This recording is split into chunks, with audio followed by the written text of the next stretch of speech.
Hello dear students, this is Rohan and welcome to I maths for YouTube family. तो इस session में हम लोग बात करने वाले हैं माय डियर स्टूडेंट्स, ध्यान देंगे आप लोग। सॉल्यूशन करेंगे हम लोग एक्सरसाइज 2.1 का चैप्टर नंबर 2 है, ठीक। यानी कि क्लास 8 का चैप्टर नंबर 2 एनसीईआरटी से आप लोग देखोगे linear equations in one variable, जिसका कंसेप्ट हमने देख लिया था। यदि आपने नहीं देखा है तो मैं उसका लिंक डिस्क्रिप्शन में दे दूंगा, आप लोग ज़रूर से देख लोगे। और यदि चैनल पे आप नए हो, पहली बार आए हो, तो निश्चित तौर पे आप चैनल को सब्सक्राइब कर लो और वीडियो में अंत तक बने रहिए। तो ध्यान दीजिए बच्चों, इस सेशन में हम लोग बात करने वाले हैं, सॉल्यूशन करने वाले हैं जो हमने सीखा था चैप्टर 2 के बारे में। इसका इंट्रोडक्शन पार्ट आप ज़रूर देख लोगे। तो आइए शुरू करते हैं। इसमें क्या कहा जा रहा है, सॉल्व द फॉलोइंग इक्वेशंस, यानी कि बोर्ड पर हमने नोट डाउन किया है, क्वेश्चंस आप देख सकते हो। तो इसे हम लोग सॉल्व करेंगे। अब जो हमने सीखा था, ये क्लास 8 में जो हमने देखा है, इसका linear equations in one variable का कंसेप्ट। तो आइए उसके अकॉर्डिंग हमने क्या बात करा था कि हमने एक उसमें टॉपिक बताया था कि how to find the solution of the linear equation, ठीक है। यदि आपने नहीं देखा, मैं उसे फिर से यहाँ रिव्यू करा देता हूँ, रिविज़न करा दे रहा हूँ, रिकॉल करा देता हूँ, ठीक है ना। तो हमने क्या बोला था कि ये इक्वेशन बैलेंस फॉर्म में हमें करना होता है, यानी बैलेंस फॉर्म में ये है, बस हमें फाइंड आउट करना है इसका ये चीज़, वेरिएबल का सॉल्यूशन, ठीक है ना। तो एक हमने बात बताया था कि दोनों तरफ, यानी LHS इधर होता है, LHS इधर होता है RHS। तो जो भी मैथमेटिकल या अर्थमेटिक ऑपरेशंस करते हैं हम लोग, LHS RHS दोनों तरफ करते हैं। उससे क्या होता है, इसके वैल्यू पे कोई फ़र्क नहीं पड़ता है, ठीक है ना, यानी कोई अंतर इस पर नहीं आता है, चाहे वो एडिशन हो, सब्ट्रैक्शन हो, डिवीज़न या फिर मल्टीप्लिकेशन। बात समझ में आप लोग को आ रही है। तो एक तो वो तरीका हो गया कि मानिए कि आप यहाँ देख रहे हो कि वेरिएबल x के साथ -2 यदि हट जाए तो x फ्री हो जाएगा। तो निश्चित तौर पे आप क्या करोगे, यहाँ पर एडिशन करोगे टू बोथ साइड्स, +2 करोगे ना। तो एक तो ये तरीका हमने बताया था। दूसरा होता है ट्रांसपोज, कि यदि आप चाहते हो कि नहीं सर, मैं ये सब नहीं करना चाहता हूँ, मैं एडिशन सब्ट्रैक्शन मुझे पता चल पा रहा है नहीं कि मैं क्या जोड़ूँ क्या घटाऊँ बाय द वे, तो आप क्या करोगे कि ट्रांसपोजिशन, या उसको ट्रांसपोज कहते हैं, ठीक है ना। ट्रांसपोज मेथड का कर लो यूज़। उसमें क्या होता है कि आपको जो वेरिएबल के अलावे जो भी कांस्टेंट टर्म दिख रहे हैं, चाहे वो वेरिएबल के साथ लगे हों या फिर इसके एडिशन सब्ट्रैक्शन में या फिर डिवीज़न में, उन सबको हटा देना होता है। डैट मीन्स कांस्टेंट के तरफ चला जाएगा, वेरिएबल को वेरिएबल की तरफ करेंगे। बात समझ पा रहे हो आप लोग, बहुत सरल भाषा में, ठीक। यानी कि इसके साथ कांस्टेंट, ये -2 यहाँ कांस्टेंट टर्म है, इसको हम कांस्टेंट की तरफ भेज देंगे। तो आइए देखते हैं, अब ज़्यादा बात नहीं करते हुए अब देखते हैं हम लोग प्रैक्टिकली चीज़ों को और समझते हैं, भली भांति बोर्ड पर ध्यान देंगे आप लोग। तो क्या करेंगे, तो इसे मैं फर्स्ट क्वेश्चन को दोनों तरीक़ों से बता दे रहा हूँ कि क्या जोड़ के हटाना, क्या घटा के हटाना, फिर क्या ट्रांसपोज तरीके से, ठीक है ना। ध्यान दोगे आप लोग। सॉल्यूशन देखिए, पहली बात हमने करी कि ये -2 यहाँ एक्स्ट्रा है, तो हम क्या करेंगे, एडिंग 2 बोथ साइड कर लो। बात समझ रहे हो आप लोग, बोथ साइड। तो फिर क्या होगा, आप पाओगे x -2 है, फिर इधर +2, 7 की तरफ भी +2। इससे क्या हुआ, इसके वैल्यू पे किसी प्रकार का कोई अंतर नहीं आएगा, कोई डिफरेंस इसके बीच में नहीं आएगी। तो आप क्या करोगे, देखो नेक्स्ट स्टेप में और करके बढ़ा दो। तो जब एडिशन किया गया 2 से 2 कैंसिल, यहाँ x बच गया, और 7 + 2 क्या होता है 9, बस आपका वैल्यू आ गया। देख रहे हो, एक स्टेप के बाद आ गया। x = 9 आपका क्या हो गया, वैल्यू हो गया। यानी कि आप x की जगह 9 पुट करके आप देख लो, तो 9 - 2 7 होता है। LHS तरफ 7 आ गया, इधर भी 7 RHS तरफ है। LHS means left hand side, RHS means right hand side. ये इक्वेशन में टर्म्स होते हैं दो, और बीच में ये क्या होता है, साइन ऑफ इक्वलिटी, ठीक है ना। देखिए, जहाँ पर जो ज़रूरत पड़ेगी मैं बीच बीच में रिकॉल खुद कराता जाऊँगा कि आपका रिवीजन सुनते सुनते और देखते देखते चीज़ें जो है छप जाएंगी आपके सीधे दिमाग पे सवाल। देखिए, अब इसको देखते हैं दूसरा तरीका से, यानी कि मान लो कि सेकंड मेथड कर लो। मेथड वही है, बशर्ते इसमें ट्रांसपोज लगा दिएगा, तो मेथड हमने इसको नाम दे दिया। देखो कर लो क्या, by transposing terms, by transposing terms, ठीक है ना, इसे ही हम लोग कहते हैं। इसमें क्या करते हैं कि आप देख रहे हो कि यहाँ -2 जो है वेरिएबल के साथ है, जो एक्स्ट्रा है, वेरिएबल को फ्री होने में ये बाधा ठीक डाल रहा है। तो क्या करेंगे, लिखोगे आप ट्रांसपोज -2 किधर, टू RHS, यानी आप राइट हैंड साइड भेजना चाह रहे हो, बात समझ रहे हो। तो आप यहाँ पे क्या करोगे कि x फ्री हो जाएगा और 7 के पास ट्रांसपोज में साइन का ध्यान देना पड़ता है, यदि एक तरफ माइनस में हो तो उधर जाएगा तो क्या होगा, प्लस में। यदि यहाँ डिवाइड में होता तो उधर मल्टीप्लाई में, यहाँ मल्टीप्लाई में होता तो इधर डिवाइड में, और यहाँ पर एडिशन में होता तो उधर में सब्ट्रैक्शन में। बात समझ गए। तो यहाँ -2 क्या है, मतलब माइनस में है ना 2 यहाँ पे, तो 7 की तरफ जाएगा तो ये क्या हो जाएगा, प्लस। तो ऐसे भी आप पा लिए क्या, x = 9। ठीक है, आप यहाँ गौर कर रहे हो ना, ये दोनों टर्म सेम हुआ ना। तो दोनों में से जो आपको आसान लगे, आपको जैसे समझ में आए बनाओगे, नंबर पूरे के पूरे मिलेंगे एकदम। ठीक है ना। आइए क्वेश्चन 2 की ओर देखते हैं। अब आगे का जो भी प्रश्न मिलेगा उसे किसी एक तरीके से ही बनाऊंगा मैं। ठीक है ना। देखिए यहाँ सॉल्यूशन लिख लो, तो इसे मैं ट्रांसपोज मेथड से ही बना देता हूँ। ठीक है, सबके सब सवाल। तो क्या करेंगे, ट्रांसपोज 3 टू RHS, मतलब RHS की तरफ चाह रहे हैं भेजना। तो जब ट्रांसपोज करेंगे तो y सिर्फ अकेला बच जाएगा और 3 चला जाएगा कहाँ, 10 की तरफ। 10 की तरफ जाएगा तो भाई अपना पहचान अपनी गद्दी लेकर ही जाएगा। तो जाएगा यहाँ तो पॉजिटिव साइड में है, लेकिन उधर जाएगा तो अकॉर्डिंग टू द रूल ये क्या हो जाएगा, चेंज हो जाएगा इनटू नेगेटिव। तो so you have y = 7, that is your required value of the y in that given particular equation. बात समझ गए। तो ये हो गया आपका y का वैल्यू, ये आ गया। थर्ड की ओर बढ़ते हैं। थर्ड की ओर भी आप बढ़ोगे तो आप देख रहे हो, आप बोलोगे सर 6 इधर हो गया, ये तो उल्टा हो गया सर, अब क्या किया जाए सर। तो देखो LHS बराबर जब RHS इस तरीके का फॉर्मेट दिया है तो आप इससे ही इस तरीके से कर लो, z+2 कर लो = 6 कर लो, कोई दिक्कत नहीं है। यदि आपकी हार्दिक इच्छा ही है कि नहीं सर हमें इसमें जो है समस्या है, तो लीजिए आपकी समस्या को दूर करने का यहाँ उपाय कर दिया गया। अब आगे आप बढ़ लो। तो z+2 = 6 है, यानी z यहाँ पे हाँ लिख लो ऐसे, ट्रांसपोज आप क्या करोगे, अब ट्रांसपोज 2 किधर, RHS की तरफ कर रहे हो ना, RHS मतलब राइट हैंड साइड। तो यहाँ पे z आपका बच जाएगा इंडिपेंडेंट इस तरीके से, और 6 यहाँ पे है, इसके पास क्या चला जाएगा, 2 उधर, तो -2। So you have z = 4। ये भी हो गया, मतलब ये सब आपका आंसर हो रहा है, ये सब रिक्वायर्ड आंसर हो रहा है। ठीक है। अब आगे बढ़ते हैं क्वेश्चन 4 की ओर। 4 में भी आप देख पा रहे हो कि यहाँ पर क्या है, 3/7 इस तरीके से बाधा डाल रहा है। तो कर लो ट्रांसपोज 3/7 टू RHS। ठीक है बच्चों। तो देखिए x = 17/7 पहले से है, माइनस के साथ 3/7 चला गया, तो इसलिए और के साथ बढ़ा लो स्टेप को। तो 7 और 7 का एलसीएम सेम होता है 7।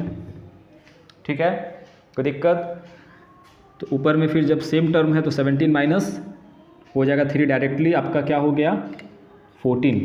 ठीक है, इसलिए x = 7 के टेबल में 14 2 टाइम्स में आंसर। ठीक है। अब बढ़ते हैं इधर 5 की ओर। हमने क्या बोला, देखिए यहाँ पे सिर्फ कोई इसके साथ एडिशन सब्ट्रैक्शन में नहीं है टर्म, ध्यान दोगे आप लोग। यहाँ क्या है, मल्टीप्लिकेशन के तौर पे, यानी कि जब आप फ्री करोगे तो आपको क्या करना पड़ेगा, 6 को हटाना पड़ेगा ना। तो 6 को आप हटाओगे तो यहाँ 6 क्या है, मल्टीप्लाई के फॉर्म में है, तो उधर जाएगा तो डिवाइड के फॉर्म में, यानी 12 के पास चला जाएगा अपॉन में। ठीक, तो और करके आप लोग 6 के टेबल में 12 कितने टाइम्स में, 2 टाइम्स में। This is your required answer. ठीक है, क्वेश्चन लास्ट पर बढ़ते हैं इसमें, फिर आगे देखेंगे 7 से। देखिए बोर्ड पर ध्यान दोगे तो यहाँ देखो 5 कहाँ है, डिवाइड के फॉर्म में है। हमने क्या बोला, डिवाइड के फॉर्म में है तो ट्रांसपोज करोगे उधर तो कहाँ चला जाएगा, मल्टीप्लाई में। तो इसलिए t = 10 × 5, that means t = 50 answer. चलो नोट करो फटाफट, फिर देखते हैं क्वेश्चन नंबर 7 से हम लोग आगे की ओर। ठीक है, तो ये आपका आंसर, ये आंसर इसे हाईलाइट कर दे रहा हूँ। ठीक है ना, मज़ा आ रहा है पढ़ने में ना बच्चों, बिल्कुल। और भी आनंद हमें भी आएगा जब आप लोग इस सेशंस को शेयर करोगे अपने छोटे बड़े भाइयों के साथ। ठीक है, जिससे उनको हेल्प मिल जाएगी उनके पढ़ाई में। तो ये पुण्य का काम और इसके लिए कोई चार्ज नहीं लगता है, आप लोग तो कर ही सकते हो, जिससे मेरा भी मनोबल बढ़ेगा कि मैं परिश्रम कर रहा हूँ तो मुझे लगेगा कि ठीक जा रहा है। ठीक है, तो नोट करिए आप लोग, फिर 7 से हम लोग देखते हैं।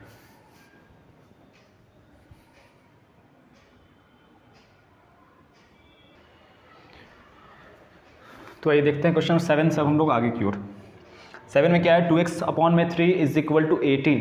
अब आप बोलोगे सर ये तो और थोड़ा सा लग रहा है, इस तरीके से इसको कैसे करेंगे सॉल्व कि 2x/3 है इस फॉर्मेट में। तो बिल्कुल घबराना नहीं है। तो यहाँ हम लोग क्या करेंगे कि वही हमने जो बताया ट्रांसपोजिंग मेथड। तो आप बोलोगे सर ट्रांसपोजिंग ऐसा नहीं ना कि एडिशन और सब्ट्रैक्शन पे ही चलता है, बिल्कुल ऐसा नहीं है, उस पर तो चलेगा ही चलेगा, लेकिन ट्रांसपोजिंग का मतलब ही हो गया आप ट्रांसपोज कर रहे हो, चीज़ों को एक तरफ से दूसरी तरफ आप हटा रहे हो और उसको अपने सही पोजीशन पर स्थान दे रहे हो। ठीक है ना।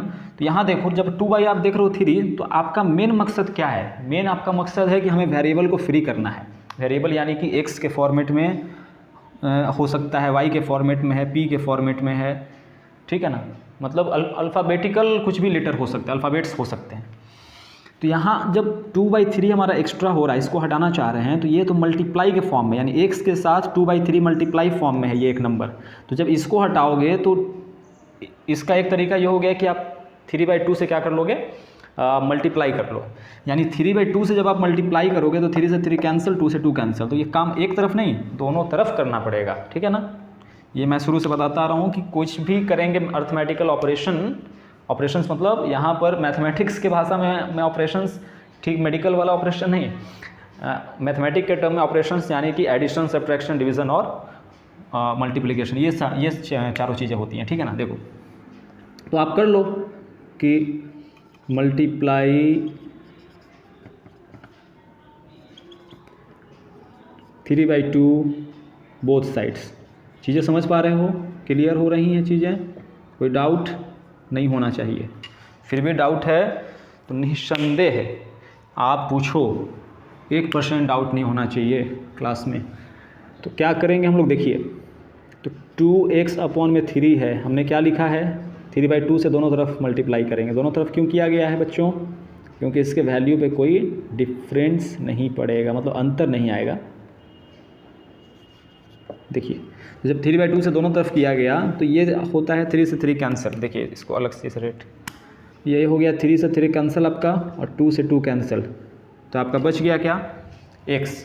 यहाँ भी 2 के टेबल से आप करोगे कैंसिल, कितने बार में होता है 18, 9 टाइम्स में।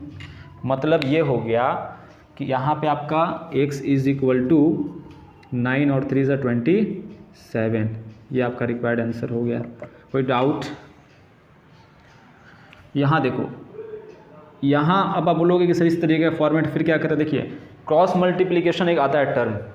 ठीक, क्रॉस मल्टीप्लिकेशन हम लोग करते हैं क्या है कि जब बीच में साइन ऑफ इक्वलिटी होता है और इस तरीके का फॉर्मेट मिलता है दोनों तरफ, और इसके तरफ कुछ नहीं है तो इसके तरफ आप ऐसे लिख सकते हो कि 1.6 अपॉन में 1 डाल दो, फिर y अपॉन में 1.5। तो यहाँ क्रॉस मल्टीप्लाई होता है। क्रॉस यानी कि इस तरफ का जो ऊपर वाला नंबर है इसके नीचे वाले नंबर से मल्टीप्लाई होगा, यानी कि डिनोमिनेटर से मल्टीप्लाई होगा क्या आपका, न्यूमरेटर एक तरफ का, और सेम प्रोसेस उस तरफ भी।